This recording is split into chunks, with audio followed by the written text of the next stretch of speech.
평생을 남의 눈치 보며 착하다는 소리 한 번 듣기 위해 자신의 속은 까맣게 타들어가도 억지 미소를 지어온 당신의 세월을 잘 알고 있습니다. 자식들 뒷바라지에 남편과 아내의 기분을 살피느라 정작 내 마음이 어디로 흘러가는지조차 모르고 살아온 삶은 참으로 고단했습니다. 이제는 그 무거운 짐을 내려놓고 싶지만 여전히 주변에는 선의를 가장해 당신의 기력을 빼앗고 마음을 어지럽히는 인연들이 가득합니다. 거절하면 모진 사람 소리를 들을까봐, 혹은 내가 조금 더 참으면 평화가 유지될 거라는 착각에 빠져 오늘도 당신은 영혼의 우물을 남에게 내어주고 있지는 않으신지요? 부처님께서는 분명히 말씀하셨습니다. 스스로를 지키지 못하는 선함은 그저 무능함의 다른 이름일 뿐이며, 지혜가 없는 자비는 결국 자신과 상대방 모두를 깊은 업보의 늪으로 몰아넣는 어리석음이라고 말입니다. 이제는 당신의 가슴 속에 감추어둔 예리한 지혜의 칼을 꺼내야 할 때입니다.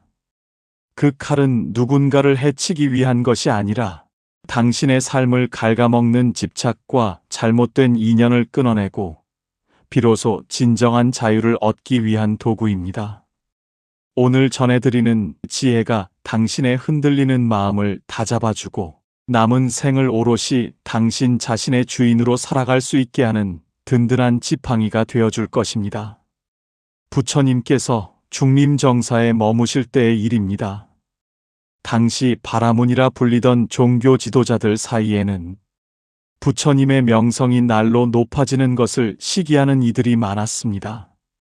그중 아코사카라는 이름을 가진 바라문은 부처님께서 수많은 사람을 교화시킨다는 소식을 듣고 화가 머리끝까지 치밀어 올랐습니다. 그는 부처님을 찾아가 입에 담지도 못할 욕설과 비방을 쏟아부었습니다.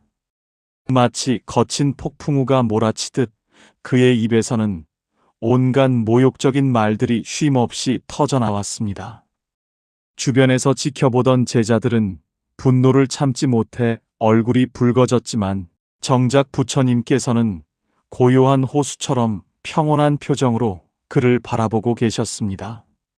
한참 동안 욕설을 내뱉던 아코사카가 숨이 차서 멈추자 부처님께서는 부드러운 목소리로 그에게 물으셨습니다.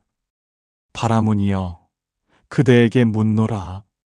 만약 그대의 집에 귀한 손님이 찾아와 정성껏 음식을 대접했는데 그 손님이 음식을 받지 않고 그냥 돌아간다면 그 음식은 누구의 것이 되겠느냐?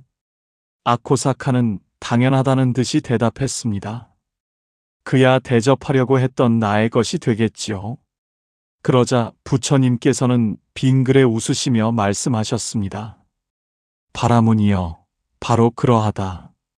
그대가 오늘 나에게 쏟아부은 욕설과 비방을 내가 받지 않는다면 그것은 고스란히 그대의 것이 되느니라. 나는 그대의 분노를 받지 않으니 그대가 가져온 그 거친 말들은 다시 그대의 집으로 가져가도록 하라. 부처님께서는 이어서 제자들에게 귀한 가르침을 주셨습니다.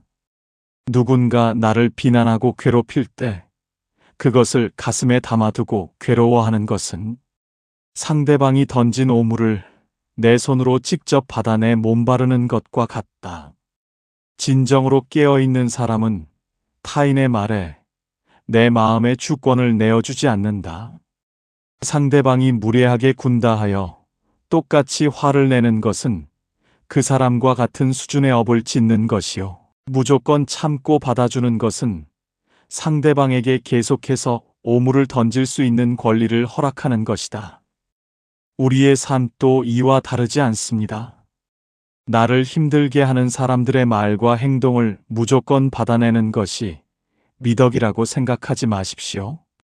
부처님께서는 상대를 비난하지 않으셨지만 동시에 그가 던진 부정적인 에너지를 단호하게 거부하셨습니다. 이것이 바로 지혜로운 선함입니다. 내가 받지 않으면 그만인 것을 우리는 왜 평생 남이 준 상처를 가슴에 품고 살아왔을까요? 이제는 당신의 마음 문에 빗장을 걸어야 합니다. 나를 소모하게 만드는 인연이 함부로 당신의 평화를 침범하지 못하도록 부처님처럼 고요하면서도 단단한 거절의 힘을 길러야 합니다. 그것은 냉정한 이기심이 아니라 내 안의 불성을 지키는 성스러운 방어입니다. 부처님께서는 가난한 이들을 돕고 고통받는 이들을 위로하는데 평생을 바치셨지만 결코 맹목적으로 인연을 맺으라고 가르치지 않으셨습니다. 특히 사리불존자에게 건네신 가르침 중에는 우리가 삶에서 반드시 경계해야 할 네 부류의 가짜 인연에 대한 이야기가 나옵니다. 첫 번째는 오로지 가져가기만 하는 사람입니다. 그들은 필요할 때만 당신을 찾고 당신의 호의를 마치 마르지 않는 샘물처럼 여기며 고마워할 줄 모릅니다. 두 번째는 말로만 온갖 선심을 쓰는 사람입니다. 그들의 입술에는 달콤한 꿀이 발려 있지만 정작 당신이 어려움에 처했을 때는 그림자조차 찾을 수 없습니다. 세 번째는 아첨하는 사람입니다. 당신의 앞에서는 비단길을 깔아줄 듯 칭송하다가도 돌아서면 당신의 허물을 들추어내며 즐거워하는 이들입니다. 마지막은 당신을 나쁜 길로 인도하는 동무입니다. 부처님께서는 이러한 인연들을 가리켜 선한 얼굴을 한 원수라고 말씀하셨습니다. 이들은 당신의 시간을 뺏고 재물을 축내며 무엇보다 당신의 정신적인 에너지를 갉아먹습니다. 특히 나이가 들수록 인간관계는 양보다 질이 중요해집니다. 주변에 사람이 많다고 해서 그것이 꼭 복된 삶은 아닙니다. 오히려 당신의 마음을 흐리게 하는 수많은 인연보다 단 한 명이라도 당신의 영혼을 맑게 해주는 진실한 인연이 귀합니다. 경전에는 기원정사를 보시한 수다타 장자의 이야기가 나옵니다. 그는 엄청난 부자였음에도 불구하고 늘 주변의 헐벗은 이들을 챙겼습니다. 하지만 그가 모든 사람에게 무분별하게 재산을 나누어 준 것은 아니었습니다. 그는 부처님의 가르침에 따라 상대방이 그 재물을 통해 스스로 일어설 의지가 있는지 아니면 단순히 요행을 바라는 탐욕에 빠져 있는지를 살폈습니다. 만약 상대가 탐욕에 눈이 멀어 있다면 그는 단호하게 지원을 끊었습니다. 그것은 그를 미워해서가 아니라 더 이상 그의 탐욕을 키워 업을 깊게 만들지 않겠다는 지혜로운 자비였습니다. 우리는 흔히 친구니까, 가족이니까, 혹은 아는 처지니까 라는 이유로 해로운 관계를 끊어내지 못합니다. 하지만 썩은 사과 한 알이 상자 전체를 망치듯 독이 되는 인연 하나가 당신의 황혼기를 불행으로 물들일 수 있습니다. 부처님께서는 수행자가 홀로 가는 길을 두려워하지 말라고 하셨습니다. 지혜롭고 어진 동반자를 만나지 못했다면 차라리 무소의 뿔처럼 혼자서 가라고 말씀하셨지요. 고독은 두려운 것이 아닙니다. 오히려 나를 소모하는 관계로부터 벗어나 비로소 나 자신과 대화할 수 있는 축복의 시간입니다. 이제는 당신의 곁에 있는 인연들을 지혜의 잣대로 가려보십시오. 당신을 더 좋은 사람으로 만들어주는 인연입니까? 아니면 당신을 끊임없이 자책하게 만들고 기운을 빼앗는 인연입니까? 이 분별이야말로 당신의 남은 생을 평온하게 지켜줄 가장 강력한 무기가 될 것입니다. 우리가 흔히 범하는 실수 중 하나는 내가 선의를 베풀면 반드시 선한 결과가 올 것이라는 믿음입니다. 그러나 불교의 인과법은 그렇게 단순하지 않습니다. 씨앗을 심을 때 땅의 상태와 기후를 살펴야 하듯 자비를 베풀 때도 지혜라는 토양이 갖추어져야 합니다. 경전에는 자신의 아이를 너무나 사랑한 나머지 아이가 저지르는 온갖 악행을 눈감아준 어머니의 이야기가 나옵니다. 어머니는 그것이 자비요 사랑이라 믿었지만 결국 그 아이는 자라나 큰 범죄를 저지르고 형장의 이슬로 사라지게 되었습니다. 아이는 마지막 순간에 어머니를 원망하며 말했습니다.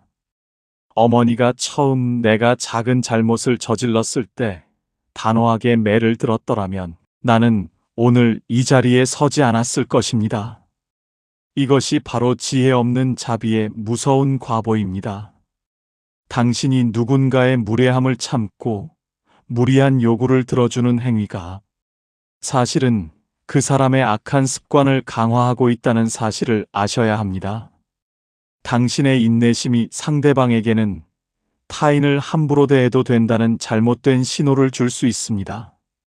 부처님께서는 이를 공업, 즉 함께 짓는 업이라고 하셨습니다.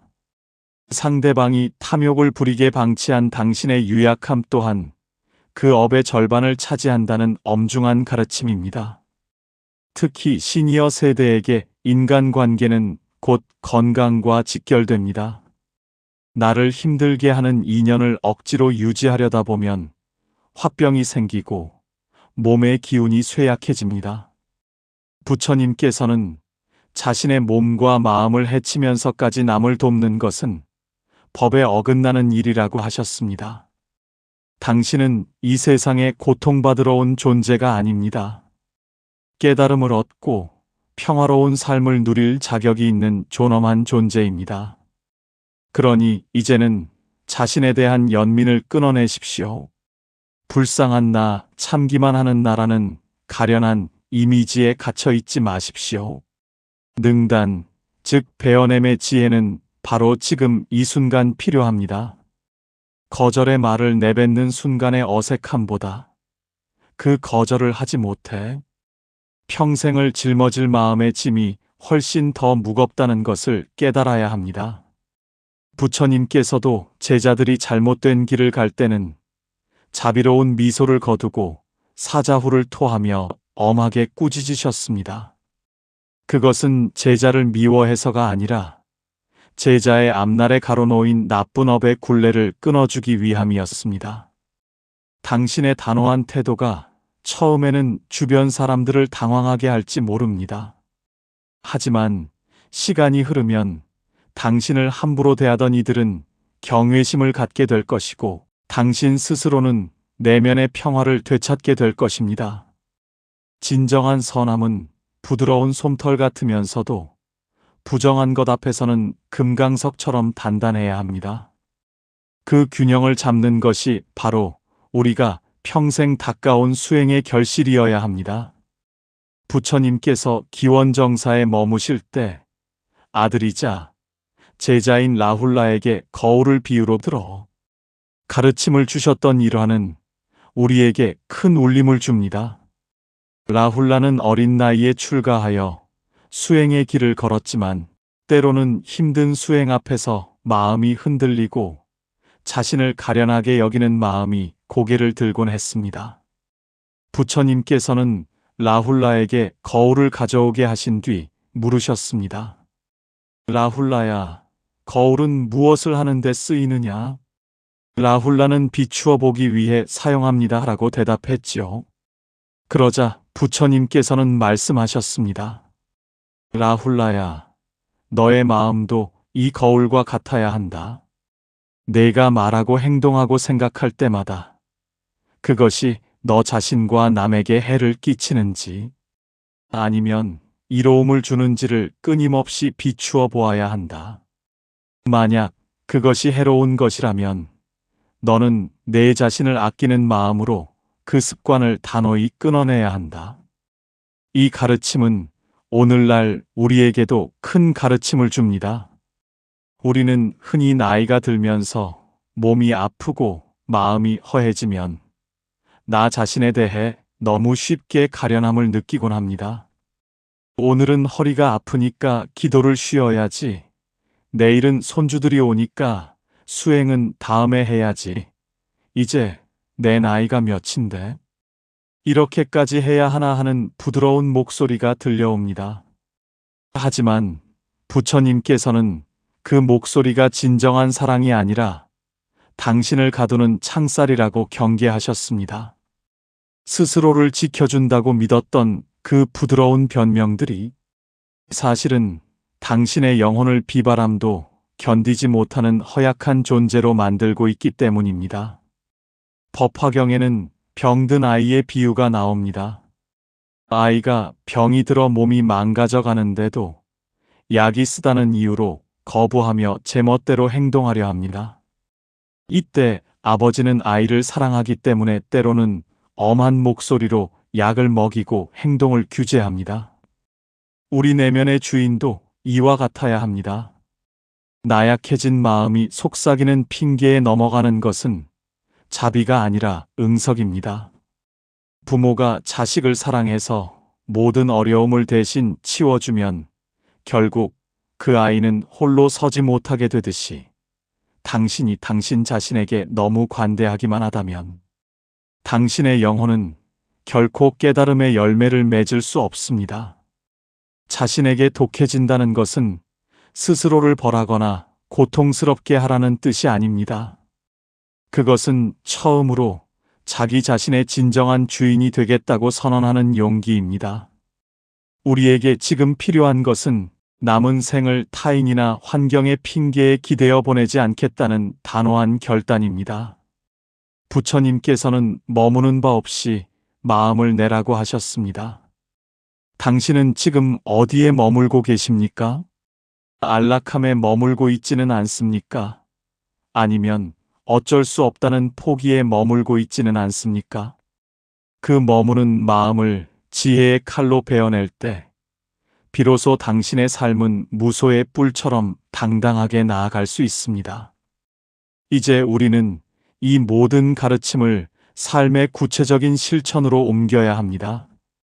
독한 마음이라는 표현이 처음에는 거부감이 들 수 있지만 불교의 관점에서 보면 그것은 가장 맑고 깨어있는 사랑의 다른 이름입니다.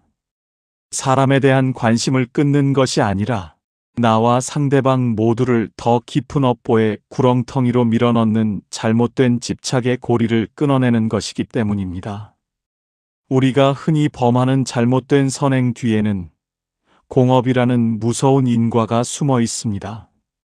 당신이 계속해서 상대방의 탐욕스러운 요구를 들어주면 상대방은 뺏는 것을 당연하게 여기게 되고 결국 당신과 상대방은 함께 나쁜 결과를 맺는 동반자가 되고 맙니다. 이것은 자비가 아니라 함께 망하는 길입니다. 부처님께서 가르쳐 주신 지혜의 경계가 있는 자비를 실천하기 위해 우리는 매 순간 스스로에게 세 가지를 물어야 합니다. 첫 번째는 나의 베풀미, 나의 마음을 썩게 만들고 있지는 않은가 하는 점입니다. 만약 당신의 도움이 당신을 스펀지처럼 주변의 쓴물을 다 흡수하게 하여 결국 당신의 영혼을 무너뜨리고 있다면 그것은 당장 멈추어야 할 일입니다. 당신은 남을 위한 희생양이 아니라 스스로 빛나는 등불이 되어야 하기 때문입니다. 당신의 등불이 꺼지면 세상의 어둠을 밝힐 방법도 사라집니다. 두 번째는 나의 인내가 상대방의 성장을 방해하고 있지는 않은가 하는 점입니다. 경전에는 자신의 책임을 다하지 않는 제자에게 부처님께서 사자후를 토하며 꾸짖으시는 장면이 자주 등장합니다. 그것은 제자를 미워해서가 아니라 그가 마주해야 할 자신의 인과로부터 도망치지 않게 하기 위함이었습니다. 당신이 누군가의 무례함을 참고 무리한 요구를 대신 들어주는 것은 그 사람이 자신의 삶을 책임질 기회를 뺏는 것과 같습니다. 진정한 자비는 때로 거절하는 것이며 상대방이 스스로 뿌린 씨앗의 결과를 겸허히 마주하게 하는 것입니다. 세 번째는 내가 지금 착한 사람이라는 환상에 집착하고 있지는 않은가 하는 점입니다. 금강경의 마지막 구절처럼 우리가 쥐고 있는 모든 상은 꿈과 같고 환상과 같습니다. 남들에게 좋은 사람으로 보이고 싶어서 모진 소리를 듣기 싫어서 거절하지 못하는 것은 타인을 사랑하는 것이 아니라 자신의 이미지를 사랑하는 집착일 뿐입니다. 그 환상을 내려놓을 때 당신은 비로소 자유롭게 선택할 수 있습니다. 미움받을 용기가 생길 때 당신의 자비는 비로소 법도에 맞는 참된 사랑이 됩니다. 거절할 때는 구구절절 변명하거나 이유를 설명하며 용서를 구할 필요가 없습니다. 지금은 제가 할 수 없습니다 하라는 간결하고 명확한 한마디면 충분합니다. 이 한마디를 견디지 못하고 당신을 비난하거나 떠나가는 인연이라면 그것은 당신의 희생을 거름 삼아 피어난 가짜 인연일 뿐입니다. 그런 인연은 손을 놓아주는 것이 당신과 상대방 모두에게 축복입니다. 이제는 당신의 시간을 당신을 소모하는 일에 낭비하지 마십시오. 그 시간은 당신이 평생을 걸쳐 닦아온 내면의 평화를 누리기에도 부족한 소중한 보석입니다. 수행은 거창한 곳에 있지 않습니다. 매일 밤 잠들기 전 5분 동안 고요히 앉아 자신의 마음을 알아주는 것에서 시작됩니다. 오늘 나를 힘들게 했던 말들은 무엇이었는지, 그 속에서 나는 나 자신을 지켜냈는지, 아니면 다시 예전처럼 나를 방치했는지를 가만히 돌아보십시오. 이것은 남을 비판하기 위한 시간이 아닙니다. 거친 세상 속에서 상처 입은 당신의 영혼을 당신이 먼저 따뜻하게 안아주고 위로하는 시간입니다. 오늘 하루 고생 많았다.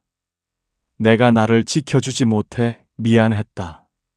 내일부터는 더 깨어있자고. 다짐하는 그 짧은 회고가 당신의 삶을 바꿉니다. 또한 자신과 아주 작은 약속 하나를 정하고 그것을 지키는 연습을 시작해 보십시오. 하루 10분만 경전을 읽겠다거나 화가 날 때 23번 크게 들이마시겠다는 작은 약속이면 충분합니다. 이 작은 성취들이 쌓여 당신의 내면에는 단단한 주체성이 생겨납니다. 그 주체성이 생길 때 비로소 당신은 타인에게 휘둘리지 않고 당신의 선량함을 올바른 곳에 사용할 수 있는 힘을 갖게 됩니다. 부처님께서는 자등명, 법등명을 말씀하시며 오직 자기 자신과 법에 의지하라고 하셨습니다. 타인의 칭찬이나 비난은 지나가는 바람과 같으나 당신이 닦아온 마음의 힘은 영원한 당신의 재산이 됩니다. 당신은 지금까지 충분히 애쓰셨고 충분히 좋은 사람이었습니다.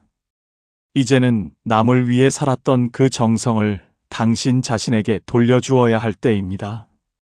온도가 없는 칼은 차갑고 형체가 없는 온도는 흩어지듯이 이제 당신의 따뜻한 마음에 지혜라는 단단한 형체를 부여하십시오.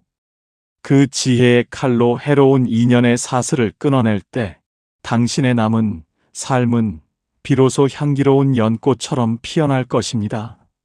모든 집착을 내려놓고 착한 사람이라는 이름표조차 떼어버릴 때 당신은 진정한 자유를 얻게 됩니다. 오늘 전해드린 이야기가 여러분의 가슴에 작은 울림이 되었다면 참으로 기쁘겠습니다. 삶의 무거운 짐을 내려놓고 오롯이 당신 자신의 빛으로 세상을 바라보는 연습을 지금 이 순간부터 시작해 보시기 바랍니다. 당신은 충분히 소중한 존재이며 이제는 더 깨어있는 사람으로 행복할 자격이 있습니다.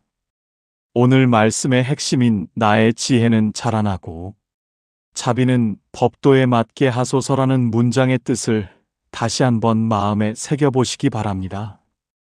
이 다짐은 당신의 영혼을 깨우는 맑은 종소리가 되어 내일 아침 당신을 더 단단하고 평온한 주인으로 살아가게 할 것입니다. 풍경 소리는 언제나 당신의 수행길에 따뜻한 도반이 되어 함께 걷겠습니다. 오늘 전해드린 말씀이 당신의 황혼을 비추는 고운 노을빛이 되었다면 구독과 좋아요로 이 빛을 널리 퍼뜨려 주시기를 바랍니다. 긴 시간 경청해 주셔서 감사합니다. 여러분 모두의 삶에 부처님의 가피가 가득하기를 기원합니다.